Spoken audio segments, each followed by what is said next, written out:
He asked what I had put in this. Oh God. My throat is closing.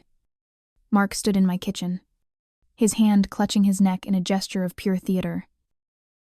He was here for the Saturday custody pickup, the weekly ritual where he collected our son, Liam, and I endured his presence for 3 minutes. Today was different. He had just taken a bite of the sandwich I had made for myself. Not for him.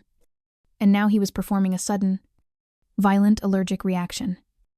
This was his plan. I saw it instantly. He was staging an anaphylactic attack. He, who had no allergies. He was going to have me call 911. He would be rushed to the hospital. He would tell the doctors, the judge, and the custody evaluators that his ex-wife, the one with the actual severe shellfish allergy, had been so negligent, so careless with cross-contamination, that I had almost killed him. He was building his case that I was an unsafe mother. He expected me to panic. He expected tears, frantic phone calls, and apologies. His entire plan depended on my fear. He stared at me, his eyes wide, silently begging me to validate his performance. I did not move. I simply watched him. My reaction was cold silence. Internally, my mind was sharp and analytical. His performance was terrible. His breathing was too ragged, his gasps too loud. A real anaphylactic reaction is often silent. A desperate. Quiet closing of the airways. Mark was performing what he thought dying looked like. He was a bad actor, and this was his worst role. He coughed, a vet, theatrical sound, and collapsed against the counter. He thought this proved his case. The sound of his fake coughing triggered a memory. I remembered years ago, when we were still married. I was deep cleaning the kitchen after a dinner party. He laughed and dangled a single, greasy shrimp tail over the safe sink, the one I kept sterile for Liam and me. He had said I needed to relax, that it was just a little protein. He enjoyed my visible fear. He thought my preparation was a weakness, a silly neurosis he could mock. He called my kitchen protocols boring and paranoid. I looked at him now, sputtering on my tiled floor, and I felt a profound, icy calm. He was right. My preparation was boring. It was also my impenetrable defense. This house is a clean room. This kitchen has not contained a single molecule of shellfish in 5 years. Not a shrimp. Not an oyster. Not a trace of crab. Cross-contamination in my home is a chemical impossibility. His entire attack was based on that fatal miscalculation. He assumed I was careless because he was careless. He assumed I was weak because he was a bully. He brought this poison into my home himself, likely in a small plastic bag of shellfish powder hidden in his pocket. He wheezed again, his voice cracking. He demanded, I call 911, asking if I was trying to kill him. He needed me to be the one to make the call. He needed my panicked voice on the record. He needed the authorities to arrive and find him incapacitated. My internal monologue was cold. I would not be calling them. But he was right. This was a medical emergency. It was just not the one he thinks it was. He forgot. He forgot because he never paid attention. He scorned my boring preparations, so he never cataloged them. He never noticed the small, white box on the top shelf of the kitchen pantry. He forgot about the 2 brand-new, sealed EpiPen auto-injectors I keep there, just in case a guest brings something contaminated into my home. The trap was set. His arrogance had just triggered it. I decided to let him suffer his performance for just a few more seconds. I wanted to watch him believe he was winning. The gap between his fantasy of victory and the reality of his mistake was delicious. Mark screamed again, his voice straining. He demanded I call 911, asking if I was trying to kill him. He was still committed to the performance, still waiting for me to break script and descend into panic. His entire plan hinged on my fear. I ignored the phone on the counter. My reaction remained cold silence. I turned my back on him, a dying man, according to his own testimony, and walked calmly toward the kitchen pantry. I could feel his sputtering confusion behind me. This was not in his plan. I opened the pantry door, reached up to the top shelf, and retrieved the small, white cardboard box. I took my time walking back. I did not rush. I let the silence in the room stretch, thick and heavy, broken only by his weakening, fraudulent gasps. Then, I walked right past him. I continued to the front door of my house. Mark, who had been slumped against the counter for dramatic effect, actually lifted his head, his eyes wide with genuine confusion. His script was disintegrating. I reached the front door. I put my hand on the deadbolt. I turned it. The sound of the lock sliding home was loud in the quiet room. A heavy, metallic thunk. A sound of finality. A sound that declared he was not leaving. Mark's fake coughing stopped. It did not fade. It just stopped. The sudden silence was his first confession. He stared at me. The performance was over. I turned from the locked door to face him. I held up the 2 sealed EpiPen auto-injectors. His eyes tracked them. He knew what they were. He knew the power they held. I tossed both injectors onto his lap. They landed with a light rattle. My voice was ice. I told him he knew what to do. To inject himself. He froze. It was beautiful. It was the most honest expression I had seen on his face in a decade. His anaphylaxis vanished. His breathing, which seconds ago was supposedly closing forever, was suddenly calm. He stared at the needles, his face pale. He was trapped. My internal monologue was a victory lap. This was the defense he had forgotten, the one he had mocked. He was caught in a perfect, logical bind. Epinephrine is a powerful, violent drug. If he, a healthy man, injected it, he risked a racing heart, dizziness, and a potential full-blown panic attack. But if he refused to inject, if he, a man supposedly suffocating from a deadly allergy, refused the life-saving medicine right in his lap, then he was a liar. His fraud was exposed. His entire case, his staged crisis, all of it evaporated. He had 2 choices: poison himself with the cure, or admit the lie by refusing it. Both choices led to his destruction. This was the trap he had built, using his own arrogance as the blueprint. He stared at me, his mind racing, trying to find a third option. There was none. I let the silence stretch again, letting him truly understand his mistake. Then, I lifted my own phone from my pocket. He flinched. I told him if he did not inject himself in 10 seconds, I was calling 911. His eyes widened. That had been his line. I continued, my voice calm and analytical. I explained I would not be telling them I poisoned him. I would tell them he was here, claiming a severe anaphylactic attack, and was refusing medical treatment. I said the paramedics and the custody court would find that fascinating. The strategic battle was over. He was checkmated.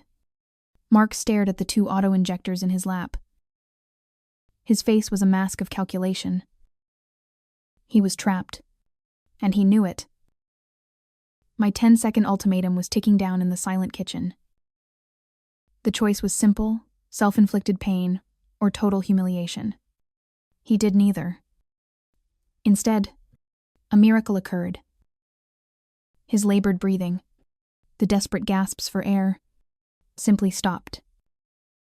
The color rushed back into his face. The man who was supposedly seconds from death took a deep, clear, perfectly healthy breath.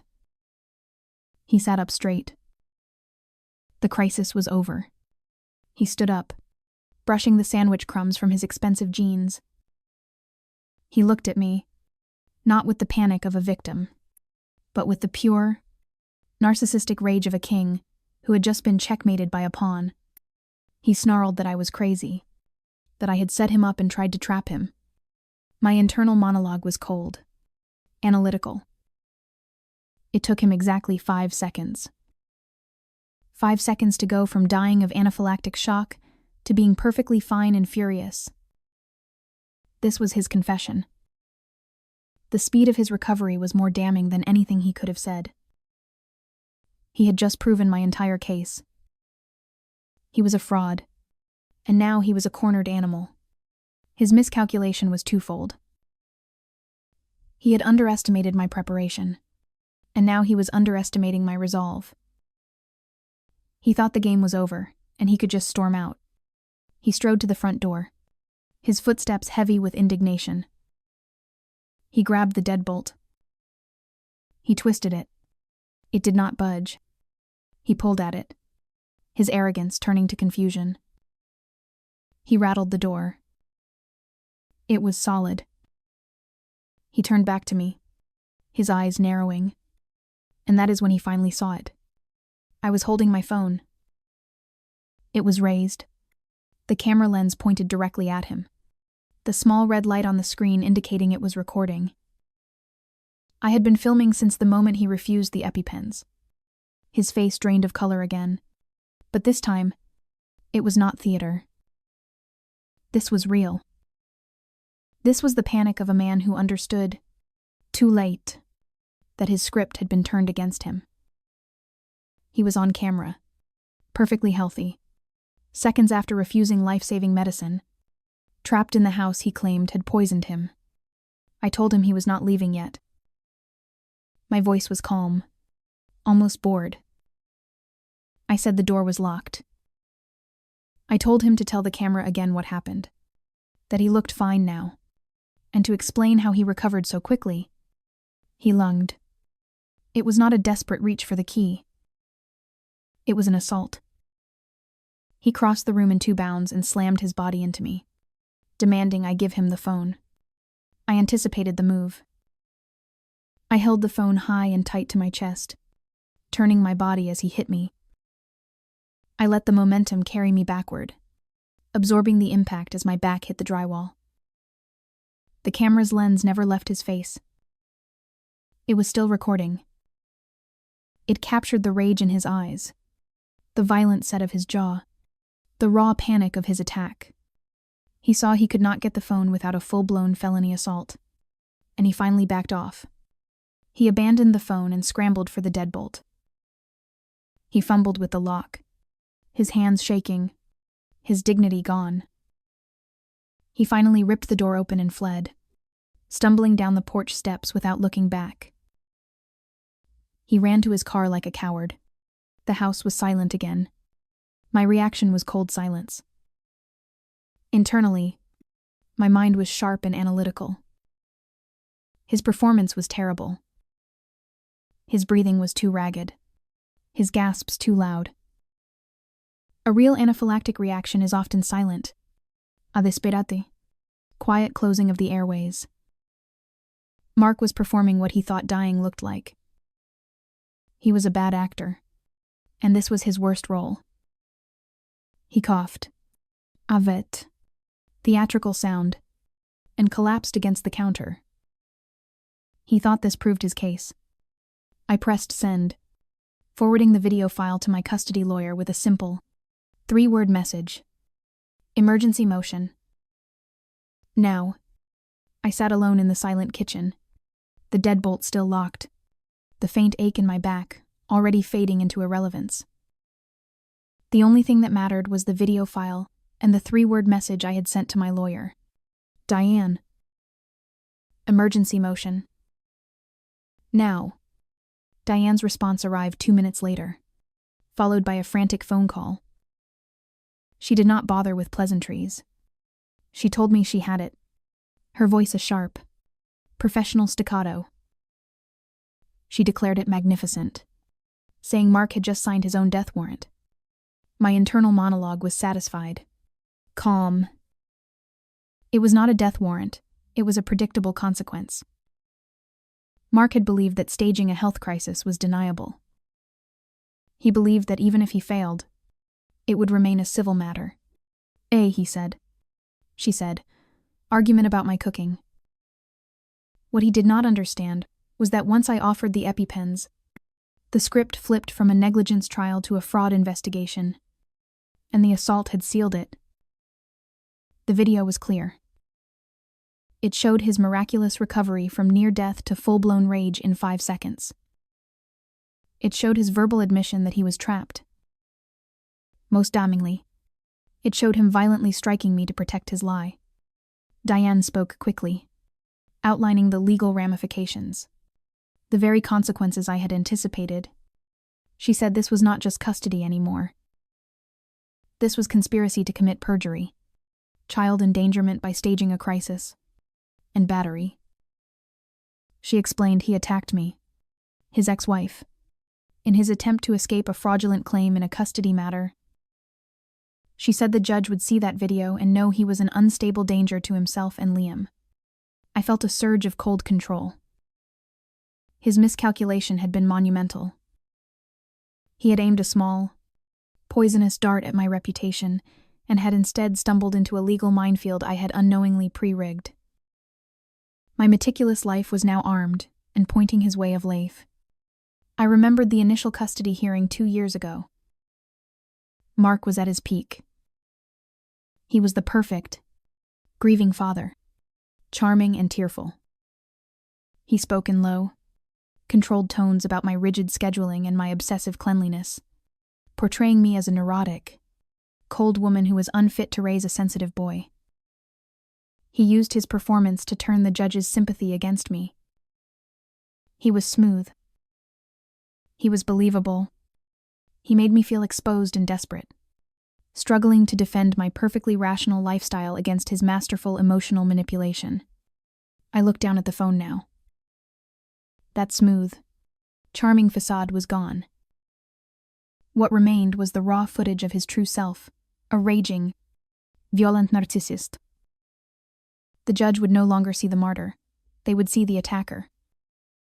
The emotional appeal that had always been Mark's superpower was now rendered useless against the cold, impartial reality of the video file. He believed he was untouchable because he was emotionally manipulative. He forgot that videotape, unlike memory, does not weep. I gave Diane the instruction. I told her I wanted an emergency motion filed this afternoon. I wanted his visitation rights suspended, pending investigation into the endangerment and assault charges. Diane confirmed the action, her voice already ringing with the certainty of victory. She told me to consider it done, saying we were going to court tomorrow, and we were going to use his rage as the key to unlock the door to sole custody.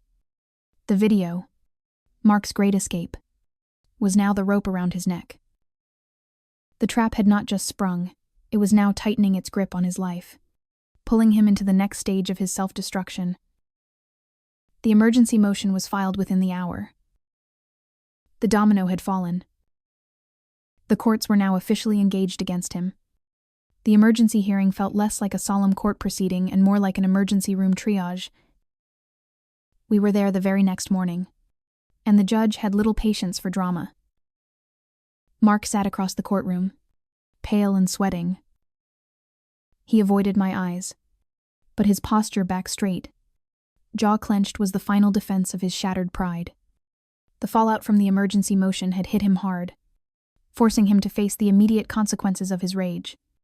Diane presented the evidence with the cool, surgical precision of a scientist. She did not focus on the battery. She focused on the fraud. She played the video, showing Mark's theatrical collapse and his miraculous 5-second recovery. She showed him refusing 2 life-saving EpiPens. Mark's lawyer, a nervous man named Hayes, rose to defend the indefensible. His strategy was to double down on the original lie. Mr. Hayes argued that Mark was indeed near death, but that my behavior, my cold refusal to call 911, had pushed him into a state of hysterical panic. He argued that the EpiPens were used as a weapon, a form of psychological torture to force his client into compliance. His sudden recovery, Mr. Hayes claimed, was simply the result of an adrenaline surge, as Mark fought to protect himself and escape my hostile home. My internal monologue was calm, almost amused. This was the arrogance loop in its purest form. Mark was so certain of his ability to charm his way out of anything that he believed a lie could still defeat video evidence.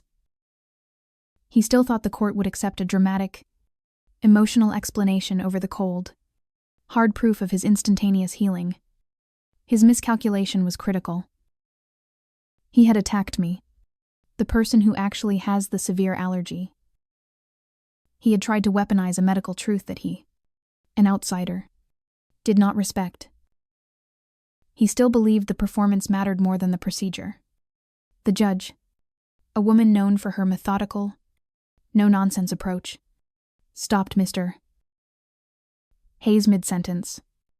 She stated she had seen the video, her voice quiet but firm. She noted Mark's rapid return to health and his refusal of immediate medical intervention. She also noted his claim that he had a severe, life-threatening allergy to shellfish. She explained that the entirety of this emergency motion hinged on the veracity of that allergy. Mr. Hayes looked relieved. He confirmed Mark was severely allergic, and that is when the true trap, the one Mark's arrogance had walked straight into. Was sprung? The judge leaned forward. She declared the court must eliminate this variable immediately. She ordered Mark Vance to submit to a full, court-mandated medical evaluation and allergy panel test that afternoon. She directed that the results be delivered directly to the court and to counsel by close of business that day. She stated the court would not proceed with the highly irregular custody matter until the claimant's foundational medical assertion was verified. Visitation remained suspended pending the results. Mr. Hayes's face froze. He had achieved what he thought was victory, but he had forgotten the core truth.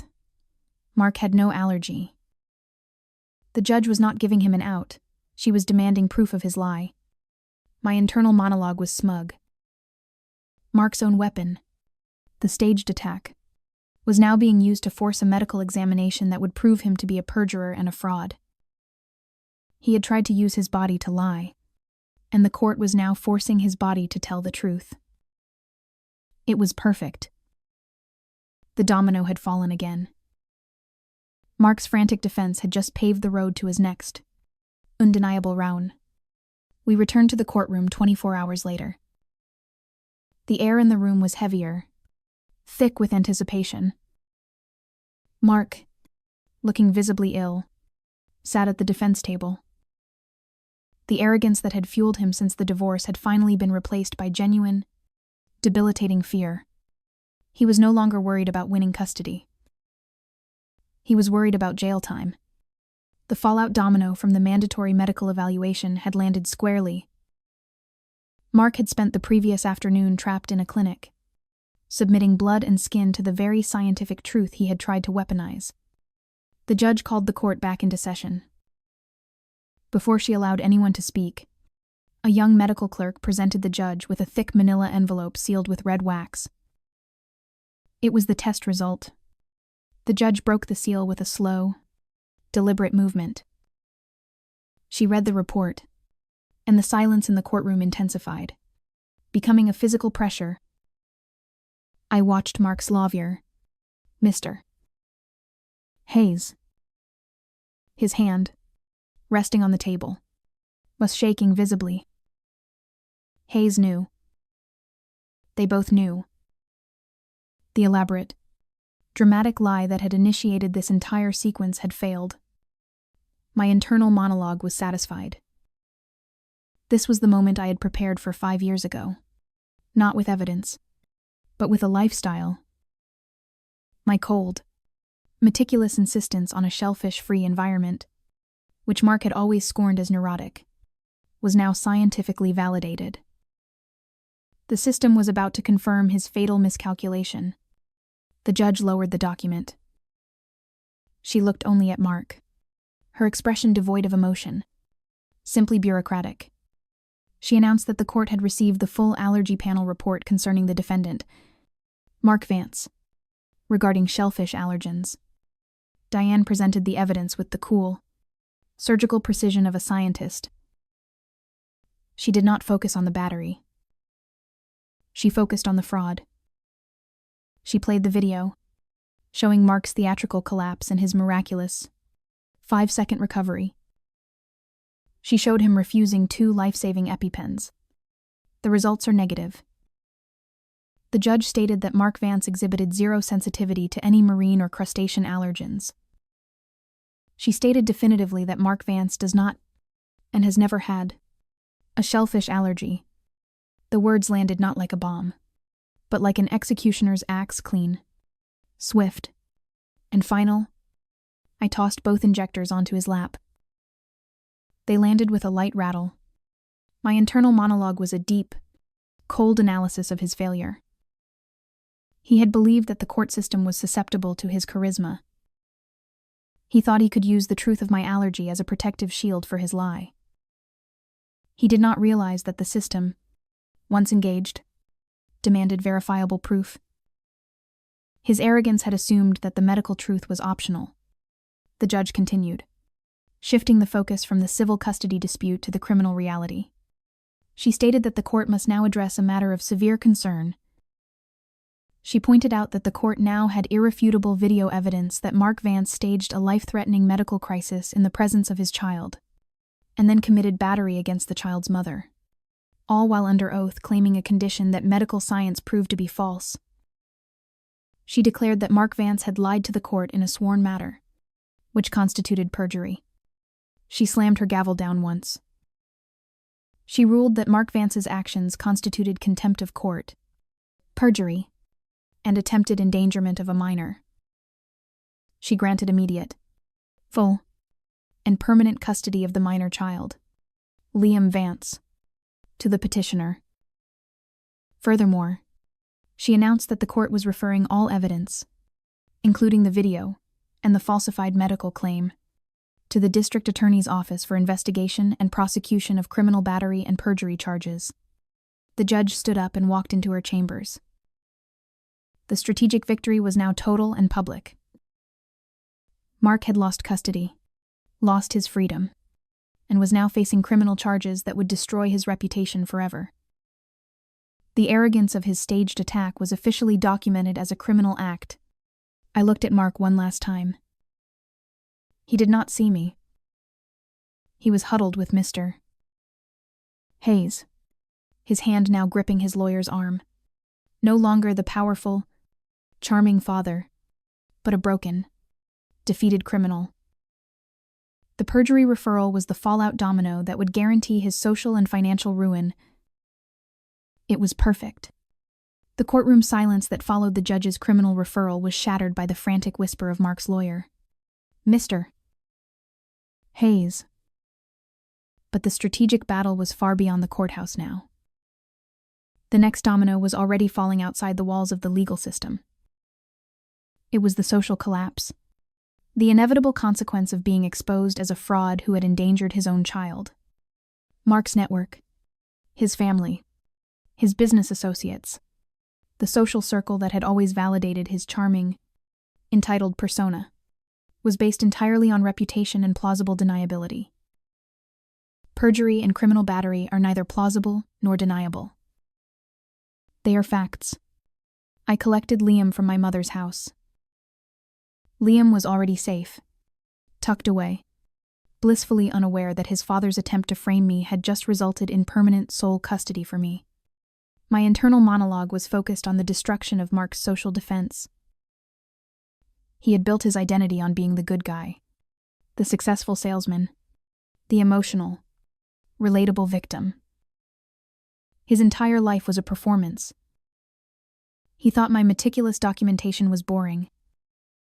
He did not understand that when aiming for social destruction, you do not need emotional pleas, you need the cold, dry language of the district attorney's office. The news broke the following morning. It was not a huge story, but it was prominent enough to be devastating in Mark's small, tight-knit world of established wealth and status. It detailed the judge's ruling, the custody change, and the referral for criminal prosecution concerning the falsified medical claim and the battery. The calls started immediately, but they were not for Mark. They were for me, Mark's sister, Clara, the one who had always looked at me with thinly veiled contempt, was the first. Her voice, usually clipped and superior, was frayed, hysterical. Clara urgently demanded I help him, saying this was ruining their father and that the family business could not handle this kind of embarrassment. She insisted I call the district attorney and tell them it was a misunderstanding. My reaction was cold silence. My internal monologue was analytical. Clara was not calling out of loyalty to Mark. She was calling out of self-preservation. She was terrified that the taint of her brother's pathetic, criminal lie would affect her standing in their social sphere. They had spent years trying to isolate me, turning every family gathering into a hostile, passive-aggressive performance. Now, they were begging for me to protect their image. I remembered a conversation at Christmas dinner 3 years ago. Mark's father was lecturing me about the importance of family loyalty. He told me I was too rigid, too unbending, and needed to be more flexible for the sake of the family image. He looked at Mark with open pride. I listened to Clara, now weeping, asking me to perform one last act of forgiveness for their reputation. I spoke slowly, my voice devoid of emotion. I told Clara this was not a misunderstanding. I said the judge had a video of Mark attacking me, and a medical report confirming he lied under oath about a serious medical condition. I said this was not about me. This was about Mark's choices. She gasped, her composure completely gone. She insisted he must be sick, mentally ill. My internal monologue cut through her weak defense. It was not sickness. It was arrogance. It was the belief that rules, consequences, and scientific fact did not apply to him because of who he is. He did not act out of mental illness. He acted out of narcissistic rage when his carefully laid trap failed. Clara kept trying to manipulate me, but the currency of her control was worthless now. She tried the emotional appeal, the familial pressure, and the threat of social shame. All the tools Mark had always used against me. I ended the call with a simple, cold statement that echoed the judge's finality. I told her I could not help him, that he made his choices. I hung up. The weight of the silence after the click was immense. It was the sound of an entire support network disintegrating. Mark was now totally isolated. He had been exiled, not by me, but by the very status system his arrogance had depended upon. The social collapse was complete. This loss of reputation and support was the foundation for the next, equally devastating fallout, his professional and financial ruin. The social collapse was fast and brutal, just as I had calculated. Within 48 hours of the judge's ruling, Mark's entire support structure, the family, friends, the country club contacts, the network of established wealth he relied on had vanished. But the worst consequence of that social exile was the financial ruin. Mark worked in high-end luxury sales, a profession built entirely on the veneer of trust, stability, and unimpeachable character. A salesman selling multi-million-dollar assets cannot be a man facing charges of perjury and battery referred by a superior court judge. The stench of desperation and criminality was contagious. and his clients were fleeing. My internal monologue was cold, analytical. Mark had always considered money to be his ultimate armor, his true defense. He believed that even if he lost custody, his wealth and status would remain untouched, a guaranteed safety net. His arrogance had always stemmed from his financial superiority, his belief that I, the meticulous but modestly paid archivist, could never truly harm him. That was his second fatal miscalculation. The first call came from his managing director, not his boss, but the director's personal assistant. It was a termination email, swiftly followed by a formal public announcement. The company cited a mandatory clause regarding moral turpitude and reputational risk in his contract. He was fired. Instantly, I dwelled on the irony. Mark had tried to weaponize my cautious, meticulous life against me, painting my preparedness as a neurotic liability. He had believed my focus on safety and procedure was beneath him, a distraction from the real game of money and power. He had sought to destroy my character, and in doing so, he had destroyed the very foundation of his own career. His reputation, the only thing he truly sold, was ruined. I remembered attending a sales banquet with him years ago. He was laughing with his colleagues about a rival who had been caught cheating on his expense account. Mark had said that integrity was optional in this business, but reputation was mandatory. He had warned never to give them an opening. I looked at the news article now, detailing his criminal exposure. He had not just given them an opening, he had handed them the entire key to his downfall, complete with video evidence. His own words echoed the cold, devastating truth. Never give them an opening. He had given them a grand finale. The financial pressure was immediate and crushing. Criminal defense lawyers, unlike civil custody lawyers, demand enormous retainers, often hundreds of thousands of dollars, paid up front. Mark's cash reserves, designed to impress, not to sustain a criminal defense, dried up immediately. His family, terrified of being drawn into the criminal case, had refused to assist him. Clara had made that clear. His shame was ruining their father.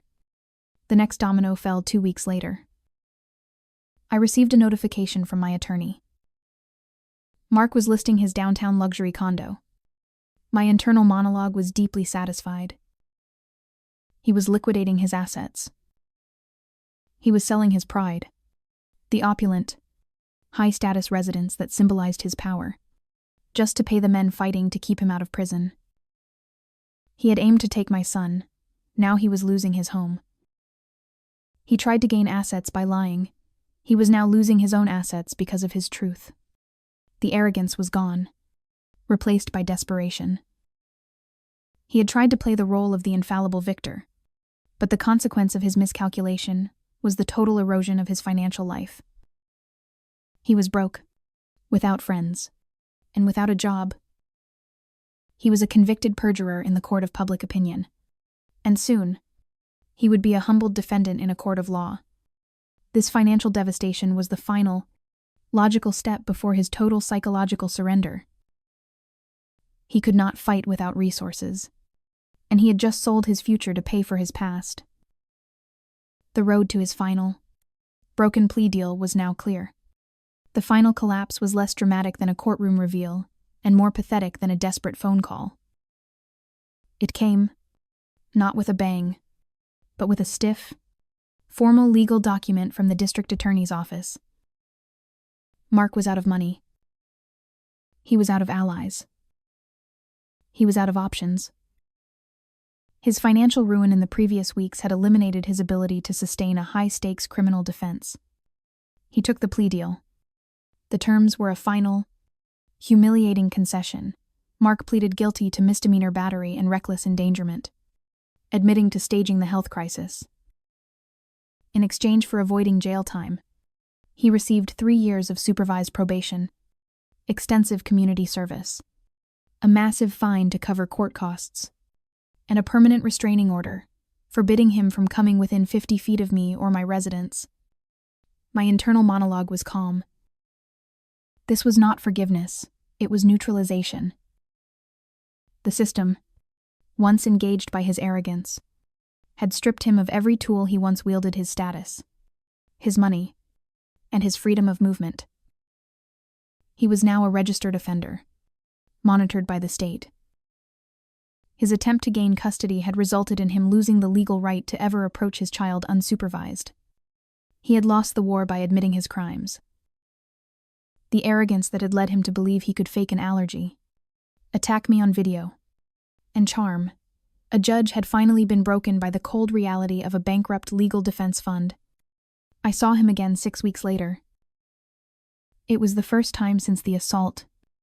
The interaction was brief, sterile, and entirely within the boundaries of the court-ordered supervised visitation. The handoff took place in a neutral, public park, overseen by a court-appointed monitor. I waited in my car. Liam, now secured under permanent sole custody, walked toward him to spend a tightly monitored hour with his father. Mark was standing under an old oak tree, dressed in clothes that looked expensive, but hung loose on his frame. The arrogance, the sharp, confident posture I had known for 10 years, was completely gone. He looked hollowed out, a costume with nothing inside. He did not smile. He simply watched Liam approach. I remembered Mark at our wedding reception. He had been the center of the universe, dazzling everyone with his charm and wit. He was brimming with confidence, sure of his future, sure of his power. His charisma had been a palpable thing, an aura that convinced the world he was a winner. I looked at him now. That aura was extinguished. He was a defeated man. He saw me, and his eyes immediately dropped to the ground. He could not make eye contact. He was not avoiding me out of spite, he was avoiding me out of shame. The humiliation was total. My internal monologue was one of cold victory. He had sought to destroy my character by painting me as a neurotic, rigid woman. But my rigidity, my meticulousness, my cold commitment to procedure, had saved me.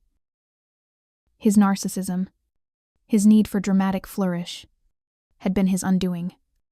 He was legally required to be here, to perform this sterile handoff, to witness the quiet, safe future he had tried to sabotage. He was paying his fine, doing his service, and obeying the restraining order. He was neutralized. He was no longer a threat. He was just a consequence. I watched him interact with Liam for a few seconds. He was stiff, careful, his movements monitored by the court employee standing nearby. His psychological collapse was complete. The invincible predator who had hunted me for years was now a broken defendant performing community service, utterly dependent on my goodwill, or rather, my cold indifference, to avoid going back to jail. I drove away, leaving him standing there, alone under the vast, indifferent sky. He had signed his final document, admitting that every desperate, arrogant action he took was a lie. The path to my quiet, permanent peace was now unobstructed. Months passed. The supervised handoffs faded into the background, becoming just another small, procedural step in our lives, easily managed. Mark had fully retreated into his isolation, neutralized by the web of criminal and legal consequences he had spun for himself. The road to my permanent peace was now wide open and unobstructed. The new reality was quiet. It was stable. It was precisely what Mark had tried to destroy. I was in my kitchen, the heart of my defense, on a Saturday morning. Liam and I were making cookies. The counter was dusted with flour, the air warm and sweet, a perfect, ordinary scene Mark had once scorned as a boring waste of time. He lived for high-stakes drama and emotional intensity. I had simply returned to the methodical 70, predictable life he hated. My internal monologue was calm, satisfied. He had sought chaos, and he had found it. I had sought order, and I had secured it. I walked to the pantry to put away the vanilla. I glanced up at the top shelf, where the small white cardboard box was stored. It still held the 2 sealed EpiPen auto-injectors. They were still current, still ready. I touched the box lightly. Preparedness, I realized, was not paranoia. It was not a neurosis.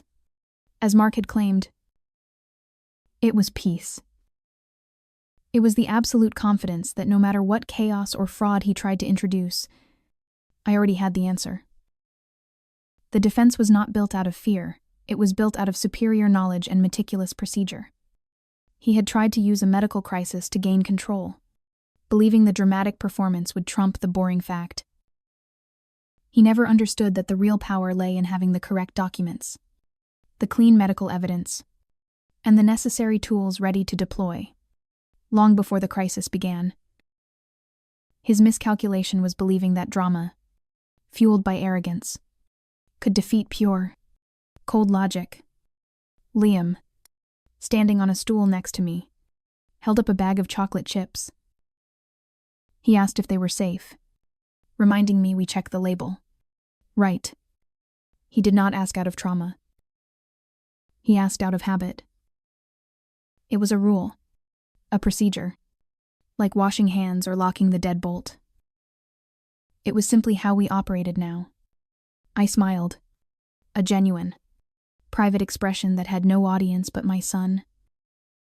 I confirmed we checked the label. Sweetheart. Always.